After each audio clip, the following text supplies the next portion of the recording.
Welcome to Unlocking the Hidden Value of Your Life Insurance with Mrky and Rob Haynie from Life Insurance Settlements. This show is designed to help retirees and their advisors understand the basics of a life settlement.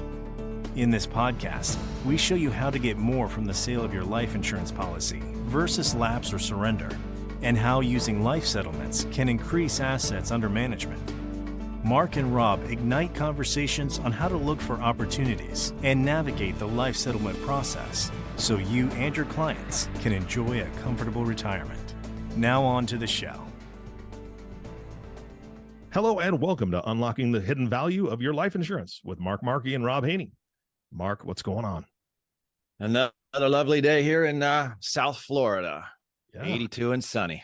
I'm excited to be back with you. I'm excited to be back on the podcast with you. I know that you guys have a guest today, and Rob, I hear you're introducing the guest.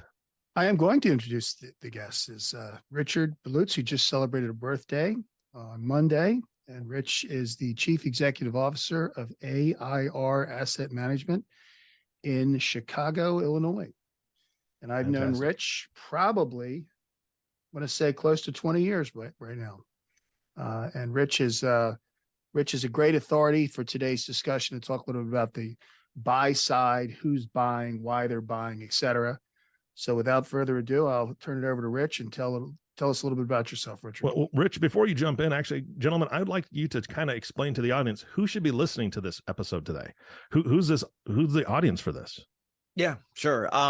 Today is a little bit different. Last 4 episodes, we've been talking about what we'll call the sell side. When you're a financial advisor or a consumer and you have this life insurance policy that you feel you no longer want, need, or can afford, what can you do with it? Well, we've been talking about that. We've been talking about you can now enter into a life settlement valuation, a life settlement transaction to sell your party to an institutional investment group. So what we've done is we've brought one of those institutional investment groups in so we can hear from them. We can hear from Rich on their perspective on why they buy policies, who they buy from, how they buy them. The side that we don't get into from a life settlement brokerage side. Again, we simply help clients sell their policies, and we do help them sell to institutions just like Rich's. So that's why we brought Rich in. We want to hear from his vantage point on the life settlement investment side. So that answer your question, Eric? Yeah, I mean, it sounds to me like this is really geared toward both advisors and the general public that could utilize your services. But advisors are going to learn a lot more about how this works and why these folks are involved. So I'm excited. Absolutely. Yeah, absolutely. Because we do get that question is, hey, if I've got my client who's 70 years old or 80 years old and they're selling their policy, well, who are they selling to? And there's old, we selling to Guido on the street corner and he wants me to pass away early. No, that's not the case. Yeah, these are investment. This is large investment capital, hedge funds, pension funds. I'll let Rich get into where they raise the capital from, but this is the other side of the coin to our industry, the investment side on, all right, when I sell my policy, where exactly am I selling it to? So that's what we wanted to bring Rich in for, whether you're a consumer looking to sell your policy or an advisor representing that consumer. It's important to know, well, who are the end buyers? And Rich's firm is one of the standout buyers in our industry. So we'll let him get into more on his background and his firm and how they do what they do. Well, I'm going to shut up and let Rich take it away. Thanks, Rich. Yep. Thanks, guys. Rich Beleutz here, CEO, founder of AIR Asset Management. As Mark and Rob had mentioned, we're an asset manager in the life settlement space. Currently own almost 800 policies, over $1 billion in death benefit. My background, I started in insurance in 1993 as a financial advisor. So I've been licensed in insurance and annuities, for a long time. And first 10 years of my career, I sold insurance to my clients as a part of their financial plan. I first heard about life settlements back in the 90s when the state insurance commissions would sell us these little booklets, and they'd have things in there about these viatical policies. And I was curious, and I read the booklets, and that was just a footnote. And I didn't get into the space until 2006 when an investment banking friend of mine showed me a transaction. It was a $900 million portfolio he's looking to sell, and I'd helped him with that. And eventually he got the portfolio sold, and I was enthralled with the fact that You could actually sell your policy and get money in addition to your cash value. And it was a win-win for the investor because they get a potential rate of return. And it was definitely a win for the consumer who typically got more, up to 8 times the cash value. So that's how I kind of heard about the space, and I've been in the space ever since. So we're a buyer. Our clientele, and from an investment standpoint, varies from high net worth to registered investment advisors to family offices and institutions. The most rapidly growing area of investor for us is those wealth advisors, and the reason why is life settlements offer a potential for non-correlated return. We've been able to deliver double-digit non-correlated return, no down months over the last 5 years for our strategy to our investors. But also one of the reasons we like the registered investment advisor market is because the fact that they get it. They're advising a lot of times their clients on their insurance holdings. So they understand there's times when those clients have policies that they don't want and don't need, and educating them that there's an option other than just lapsing the policy or stop paying premiums and letting it run out is one of the benefits that they see. So we talk to them a lot of times about the investments, and then we'll start getting referrals from these financial advisors because they'll say, hey, I have a client who's 78 and has a policy, and it's an old buy sell that they've had for a long time, and it's running out of cash value. They don't know what to do with it. And so they'll show it to us. We'll, run a pricing model on it and tell them whether we think that there's value. So definitely the registered investment advisors like it from both perspectives. And also the RAs are starting to realize that they have a fiduciary duty when they're advising their clients on their insurance to let them know that life settlements is an option. There's actually been some situations out there where financial advisors have advised their clients that, hey, you don't need the policy. Why don't you just turn it and get the cash value? And they didn't tell them there's life settlement. And they found out that, those clients found out later that they could have sold it for 5, maybe 7, 8 times that cash value. That's money that they missed out on because of, the fact that they didn't let them know there's an option. So for us, it's really about the education of the investment advisor when we're talking to that group that, hey, you can certainly have a product to invest, but also, you have clients that potentially have that need. Great, Rich. We talked over the years about your growth with your company and where it's headed, et cetera. I always like to get people's perspective of we sitting here in 2023.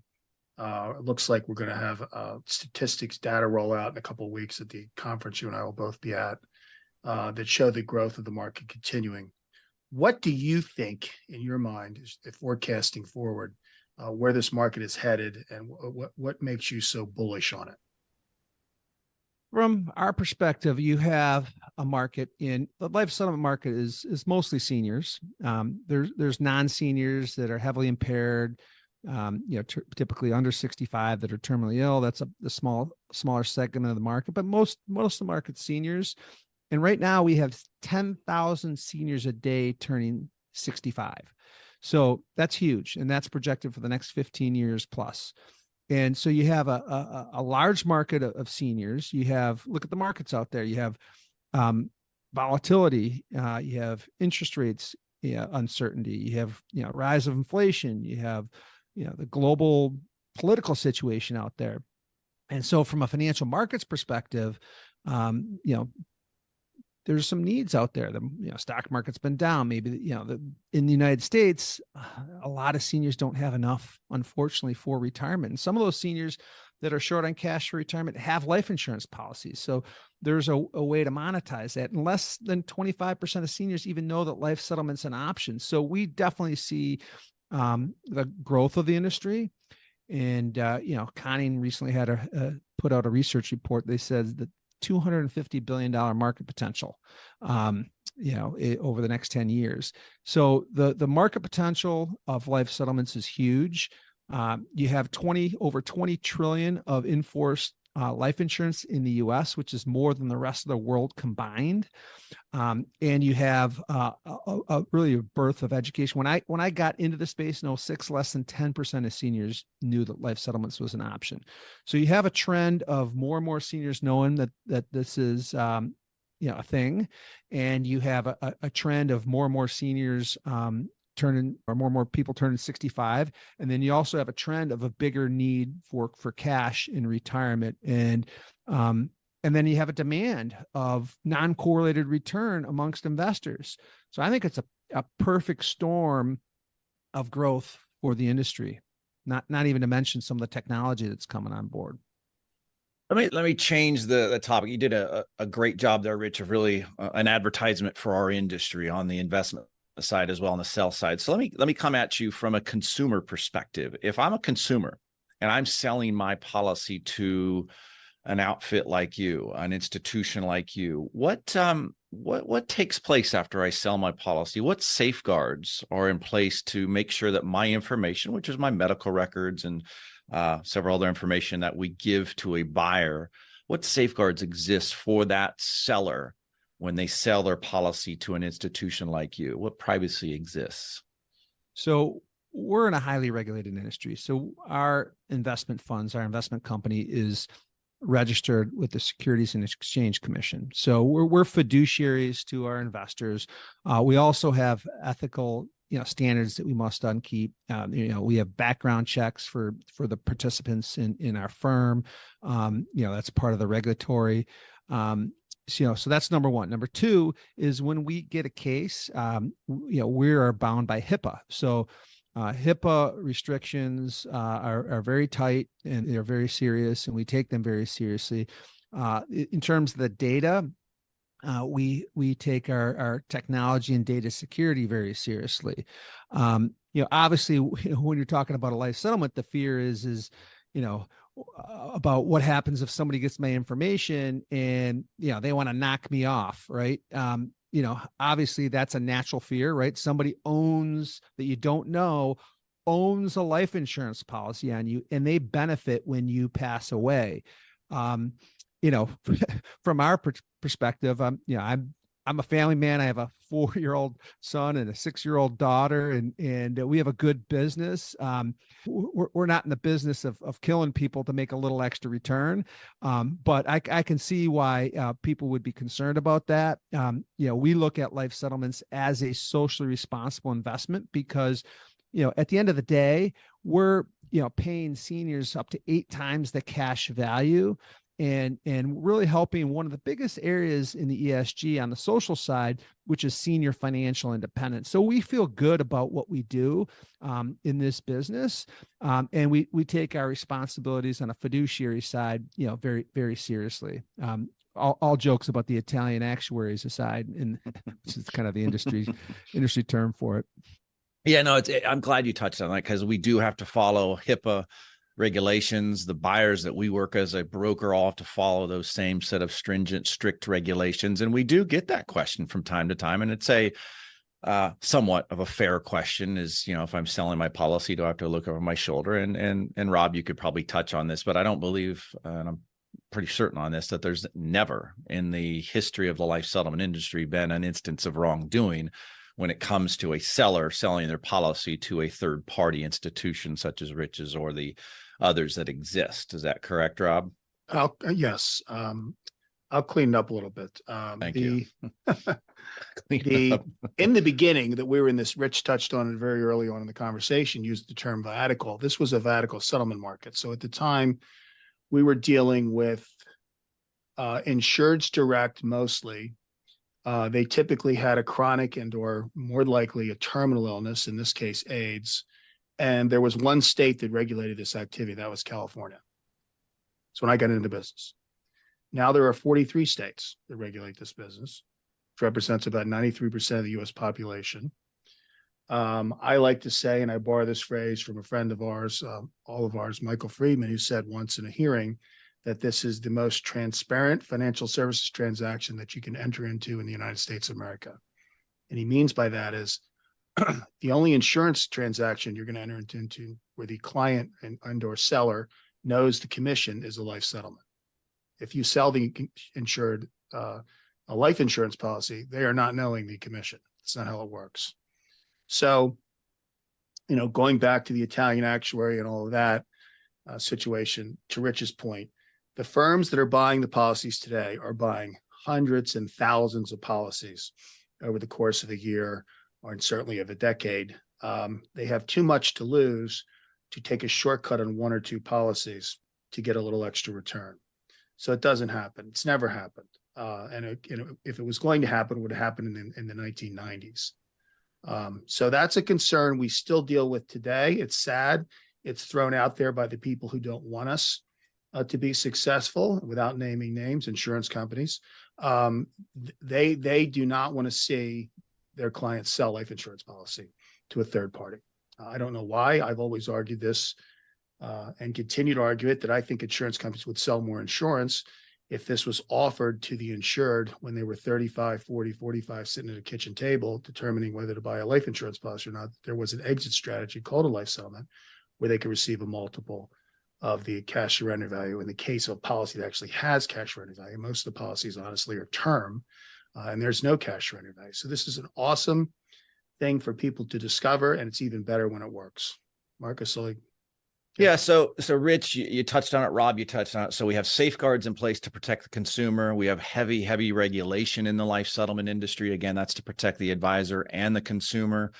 Rich, let me ask you this. You're in touch with a lot of registered investment advisory groups, probably broker dealers, trying to bring them on board with your firm so that you can raise capital from their investors. How much of a missed opportunity do you think goes by the wayside from these broker dealers and these registered investment advisories that don't allow their advisors to engage in a life settlement transaction from my side of the coin, which is selling your policy, and even from your side of the coin, which is having these registered investment advisory groups invest into the purchase of life settlements? How big of an opportunity are they letting slide right by them by not allowing the life settlement option? It's huge. I mean, by some estimates I've seen, it's in the hundreds of billions of dollars of lapses per year of policies that could qualify for life settlement, which is tremendous. That's money that goes to the insurance company and not to the consumer. And so one of the reasons why I think some of these broker dealers and RIAs don't address this is because they don't understand it. Again, this is a market that is somewhat misunderstood. And the beauty of it is now with modern technology, with digital media, and with 21st century communication, you are seeing an education and you are seeing an interest amongst that crowd. That's why our most rapidly growing investor base is that world. And and these are people that truly care about their clients. They develop relationships with their clients because they advise them for many years. They care about them. And if they can help put money in their pockets, that's more money for their investment portfolio. And we've done it the other way. We've showed them our investment product, and then they become educated on life settlements. But that's the other way around too. If somebody is educated on life settlements, and then where do you reinvest it? You could take your life insurance policy, sell it, and put that in a life settlement investment and diversify. Instead of having one life, which is yours, which you don't benefit from, your heirs do, you could diversify in a pool of life insurance that's based on a bunch of other lives and still get a return out of that, but a much more predictable return because it's a bigger pool.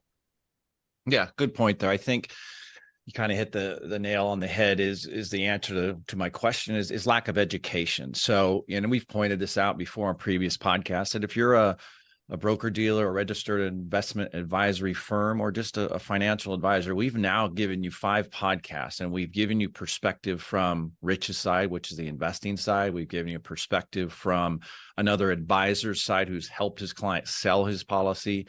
The lack of education from these groups who do not allow their advisors to engage into a life settlement, it's got to stop sooner or later, because you have 500,000 policies that lapse every year on seniors alone. We made light of that before. And our industry buys around 3,000 to 4,000 of those policies. Probably means we appraise 20,000 of them. But that disconnect is far too large. As Rich mentioned, 10,000 seniors are turning 65 every day.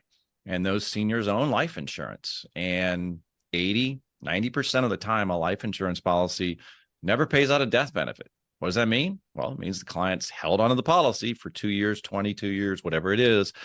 And it's come to the conclusion, well, I don't need this policy anymore. I'm going to lapse or surrender it. And far too often our industry does get overlooked. So that's why we brought Rich on, another guest, to make everyone understand all the facets of a life settlement, whether you're a seller, whether you want to invest in this space and reach out to a group like Rich's, the opportunities are there. And if you're a senior, whether you're a low net worth senior or an ultra high net worth senior, you've got this asset. It's your life insurance. And that asset is worth something now opposed to just to your beneficiaries.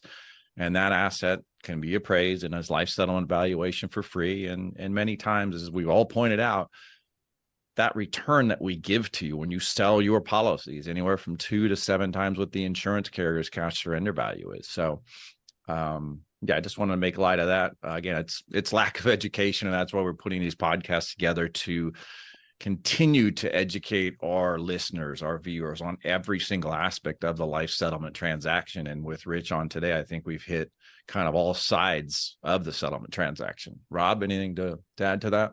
No, education has been we have an education deficit. We continue to have it, but I want to, congratulate Rich and his operation, because by going out and soliciting the investment community that he's talking to about investing in life settlement, my opinion, maybe I'm wrong, is that that's going to be a little harder than getting someone to sell their policy and getting cash over and above what they could surrender it for.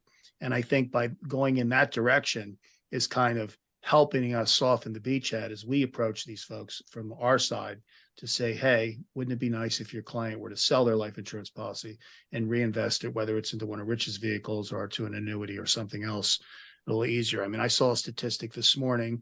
Bloomberg came out with a report that 27% of United States citizens over the age of 65 have saved $0 for retirement. The average American has saved $65,000 for retirement.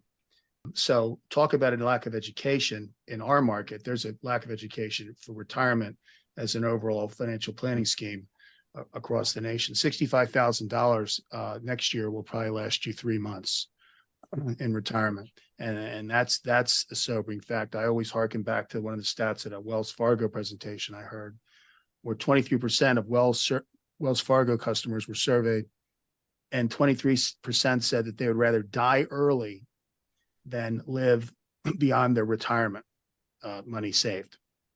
And that is just incredible. So we have an opportunity, both Rich's firm and Life Insurance Settlements, to help people discover cash inside an asset they're pretty much ready to throw into the garbage in case of a term policy. So I'll kind of let Rich close with what he'd like to say going forward, but I just want to thank Rich again for spending time with us this morning, and hopefully we'll have you back on when we run this back up at a couple episodes later. No, appreciate it, Rob. Mark, love talking about life settlements. This industry is a close-knit industry with really good people, that care and are proud of what they do. And I just want to say thank you for bringing me on here to help do my part in terms of helping educate folks. And we hit on that theme. And people aren't comfortable with the space, then don't invest in it, don't settle your policy. But I think when people spend time and get to know the people in the industry and the processes and the regulation, I think it allows them to get a lot more comfortable. And I think that's, really how this industry has grown, is through those word of mouth and that organic spread. So happy to be part of it. Rich, got a quick question that I'll direct back to you. If I'm listening in and I'm a financial advisor or a consumer or a family office, and I want to invest into this space through a firm like yours, is there a minimum investment that someone has to come to the table with a firm like yours? I mean, $250,000. We have a hedge fund product, but we're launching an interval mutual fund, which will have a $25,000 minimum. So we are building products that are built for credit investors, for kind of the mass affluent, to really help get those folks access to this type of sophisticated investment. Perfect. Good deal. Rob, anything to add? No, I don't think so. I think we wrapped it up for today's topic. Rich, if you want to go ahead and give a shout out to how someone might want to get in touch with you, that'd be great to do right now. Info at AIR asset management.com. Just, or, www.airassetmanagement.com is our website. So look us up. Google Air Asset Management, you'll see us. And thank you for the commercial, Rob. Appreciate it. And No, my pleasure. thanks to those listening. Gentlemen, this has been fantastic. I do want to make an observation, if you would allow me to. Sure. Here's the thing: is that these first 5 podcasts that you guys have done, what I'm getting is you don't know what you don't know because you don't know it yet, right? You don't know what you don't know. And for the consumer, right, for the policy holder, this is going to be very eye-opening, and that's great. I love the educational piece of this. But for the advisor themselves, I truly believe that there's a responsibility there. Once you have the information, once you know, a first-time car owner doesn't understand that, flushing a radiator or changing the oil every 3,000 miles till you learn that. And then you're like, wow, okay, this really makes a lot of sense. And I need to do this for the car, for the maintenance of the car. First-time homeowner, changing filters and things, that's kind of foreign until you learn about it. Once you learn, then there's a responsibility there to make sure your house doesn't burn down, right? And I think advisors that hear this, there's a responsibility not to stick their head in the sands and just say, well, that's out there, but I don't think it works for any of my clients. And we know this is not true. That's just not true. They probably have clients right now that this will work for. So I want you guys to also give contact information for people to reach out to you in this case, and just so they can get more education. I mean, this isn't like, hey, call us and we're going to sell you something. It's, hey, call us and we'll teach you how this is going to affect your business in a very positive way. That's what I gather. That's my observation, gentlemen. Yeah, you're spot on there, because every conversation I have with an advisor or a consumer, as I tell them the same thing, we don't have anything to sell you. I don't have a product to sell you. I hope that you'll utilize my firm to do the valuation on your policy, but we have nothing per se to sell you. We're here to educate. And that's why we've done these podcasts. We've brought on advisors. We've brought on someone from the investment side today with Rich. We've brought on individual from Lisa, the Life Insurance Settlement Association. All of this is in an effort to educate the end consumer. Yeah. And if you're in a financial advisor or a broker dealer or an RIA out there and you're not offering this option, guess what? Your client's going to find us, and you're going to have missed out on an opportunity to help your client with a settlement valuation, take those proceeds from the settlement valuation and put them into a better financial product. It might be an investment with Rich's Group. It might be long-term care. It might be an annuity, whatever it is. But if you're not bringing this option to the table with your clients, you're really missing out on something. And you do have a fiduciary obligation, in my opinion, to offer all the options for every one of your clients who is considering lapse or surrender of a policy they own. It's that simple. Yep. And if you do need to reach us, as in me, we've said it before, Mark Mrky, Mark M at lisettlements.com. And then my direct cell phone number that people always know they can reach me on is 954-326-9378. And Rob, tell us your contact. Mine is rob@lisettlements.com, and my cell phone is 954-599-4433. And I'll just kind of finish it up along those topics. Is every 2 years we're asked to perform CE in the state which we're licensed, and in my case, the states in which I'm licensed on behalf of the company. And there is almost always 4 to 5 questions about a life settlement in that continuing education. So the fact that people can say they don't know anything about it is a lie. But to defend them, many times it's not their decision. If they're a captive agent, they're told by the carrier they're forbidden to talk about it, or they'll be fired. And if they're making a nice living, and to Rich's point, with a 6 and 4-year-old child, my case is 17-year-old twins, you don't want to necessarily throw it all away to help one client get an extra $10,000 or $50,000 when you lose everything else because you talked about life settlements. That's got to stop. Yeah. And unfortunately, we don't have the power yet to make it. So in the meantime, we've got to go different angles. Rich is talking to groups, we're talking to groups, and the other hundreds of participants in our marketplace are doing the same thing. And we are a close-knit industry in a sense, which is good. We have to collectively fight these battles together as opposed to individually. And I think over time, we'll wear them down. I've been in for 30 years. Hopefully I'll be in for 30 more. And we'll continue to do what we do on a daily basis. And hopefully this podcast is the first foray into another way to get the word out about settlements in an ever increasing and very popular way for people to listen and understand and gather information. Absolutely. Absolutely. Rich, again, thank you for being such a great guest. Mark and Rob, great job hosting the show. I love it. I always learn something. And our last thank you, of course, goes to listening audience. Thank you for tuning in and listening to the Unlocking the Hidden Value of Your Life Insurance with Mark Mrky and Rob Haynie. If you have not subscribed to the podcast yet, please click the subscribe now button below. This way, when the guys come out with a new podcast, it'll show up directly on your listening device. And this wasn't going to be a recruitment speech, but let's be honest, now it is. We're going to humbly ask you to share this podcast. You're the front line. Let's get this information out there. The guys do it for educational purposes. Share this podcast far and wide, not for self-gratification, but because people need to hear this message. They need to know there's an option. And we'd ask you to rate it and leave a review, as this actually does help others find the show as well. Again, thank you so much for listening today. For everyone at Life Insurance Settlements Incorporated, this is Eric Johnson reminding you to live your best day every day. And we'll see you next time. Thank you for listening to Unlocking the Hidden Value of Your Life Insurance, the show that helps you unlock the hidden value of life insurance. Click the follow button to be notified when new episodes become available. Visit our website at www.lisettlements.com or give us a call at our office line at 866-326-5433, extension 1017. You can also directly contact Mark Mrky at 954-326-9378 and Rob Haynie at 954-599-4433.